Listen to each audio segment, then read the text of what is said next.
On avait l'habitude d'appeler cette île le Paris de l'Est, essentiellement à cause de ses magnifiques édifices dotés de grands jardins et d'impressionnantes voûtes de pierre. Mais elle n'est plus aujourd'hui ce qu'elle était jadis.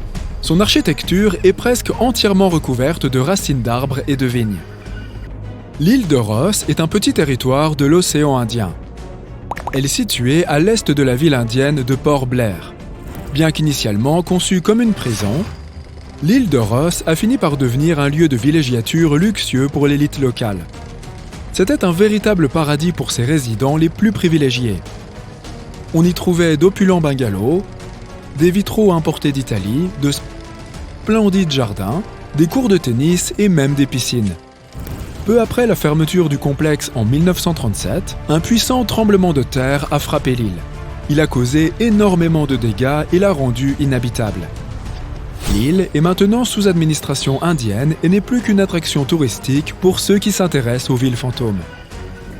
On trouve encore des vestiges d'architecture allemande dans le désert namibien.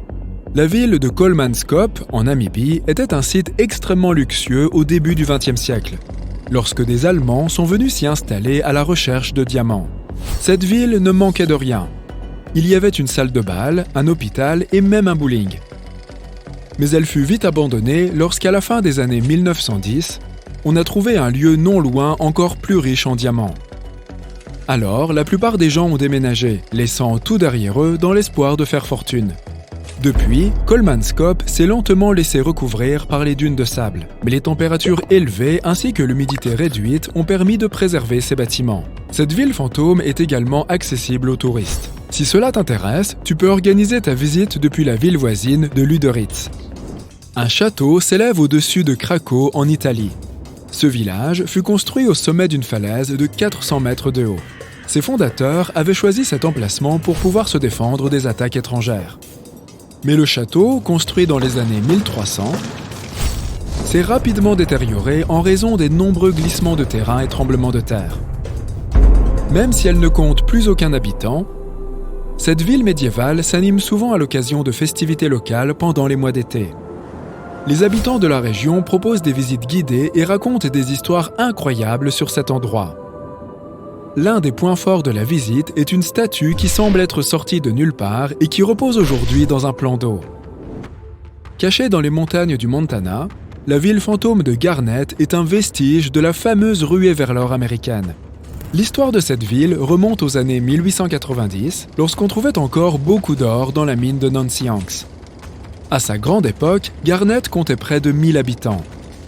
Bien qu'elle fût située dans une région relativement isolée, elle avait des saloons, des hôtels, des magasins, une école et toutes les commodités d'une petite ville ordinaire. En 1905, lorsque les mines d'or finirent par être épuisées, elles furent pour la plupart abandonnées et il ne resta plus qu'une centaine de résidents. Et la ville fut touchée par une catastrophe en 1912 lorsqu'un incendie détruisit une grande partie de ses bâtiments. Dans les années 40, l'endroit était complètement abandonné. Des chasseurs de trésors s'y rendaient souvent à la recherche de meubles et autres objets de valeur. Mais certaines personnes souhaitant protéger ce lieu firent campagne dans les années 70. Et on déclara la ville site historique en 2010. Garnett est l'une des villes fantômes les mieux préservées de la région. L'île de Hashima est un autre lieu abandonné qui prouve que, lorsque les gens partent, la nature reprend ses droits. Cet endroit mystérieux a même servi de décor à un film de James Bond en raison de sa mystérieuse beauté. Ce lieu était connu au Japon pour ses mines de charbon sous-marines. Sa création date de 1881. En 1959, à son apogée, plus de 5000 personnes y habitaient, notamment des mineurs avec leurs familles. Mais lorsque les mines ont commencé à s'épuiser dans les années 70, l'île a commencé à se vider de ses habitants qui l'abandonnèrent complètement en 3 mois. Même si personne n'y vit plus, de nombreux touristes viennent encore visiter ces maisons, piscines, magasins et usines désertes. Calico, en Californie, est une autre ville créée par une société minière en 1881. On avait découvert que l'endroit regorgeait d'argent, et on y a rapidement creusé plus de 500 mines et 3000 habitants sont venus s'y installer. Il y avait des hôtels, des magasins, des restaurants et une école. On y publiait même un journal, le Calico Print. Mais en 1986, la ville était vide. L'un des anciens habitants a décidé de l'acheter et a commencé à la restaurer, la transformant en monument historique classé. Les touristes peuvent même y visiter un musée de l'Ancien Ouest. L'une des attractions les plus intéressantes est le chemin de fer reconstitué de Calico et Odessa, long d'1,5 km. Il traverse des canyons et des collines escarpées et passe même devant les anciennes mines situées au nord de Calico. Environ un tiers des habitations sont d'origine, le reste étant constitué de bâtiments plus récents, des répliques destinées à recréer l'esprit d'autrefois. Si tu aimes les voitures, tu as peut-être entendu parler d'Henry Ford, le célèbre industriel américain qui a fondé la Ford Motor Company en 1903. Mais en 1927, il a commencé à travailler sur un autre de ses rêves, Fordlandia. Il devait s'agir d'une immense plantation d'EVA située près de la rivière Taparos au Brésil, car il avait besoin d'un approvisionnement régulier en caoutchouc pour les pneus et les tuyaux de ses voitures.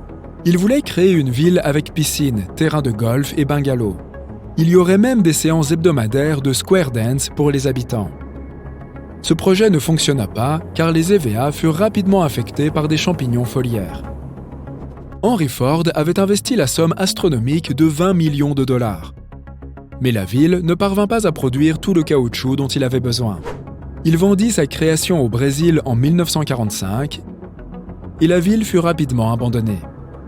De nombreux bâtiments y sont encore visibles, mais pour l'essentiel, la nature a repris ses droits. Aujourd'hui, il ne s'agit plus que d'une attraction touristique. À sa grande époque, Hampi était la deuxième plus grande ville du monde. En voyant ces ruines aujourd'hui, il est difficile d'imaginer que cette ville indienne était jadis remplie de temples et de bazars et qu'elle était un centre important de l'empire Maurya au XIVe et XVe siècle. Elle fut détruite au XVIe siècle, mais on y trouve encore des forts et des marchés magnifiquement conservés. Elle a été inscrite au patrimoine mondial de l'UNESCO en 1986 afin de protéger ses édifices, comme le Lotus Mahal, une structure de pierre ressemblant à une fleur de lotus ouverte au soleil. Un village touristique a été construit en 1920 sur la rive de l'Epecuén, une lagune salée située à environ 600 km au sud-ouest de Buenos Aires, en Argentine. Il a été créé pour offrir aux citadins stressés un peu de repos et les bienfaits des eaux thermales de la lagune. Il a rapidement été équipé d'une gare ferroviaire et a fini par accueillir une population de plus de 5000 habitants. Mais le projet a lui aussi assez vite échoué, car des précipitations inhabituelles ont entraîné la crue de la lagune. En 1985, l'eau a submergé le barrage et la ville a été inondée. Les eaux continuèrent de monter pour atteindre une hauteur de 10 mètres en 1993. Elles ne commencèrent à se retirer qu'en 2009 et laissèrent derrière elles quelques ruines complètement recouvertes de sel. Personne n'est revenu dans la ville, à l'exception d'un certain Pablo Novak, qui est retourné vivre seul à Villa Epecuén en 2012.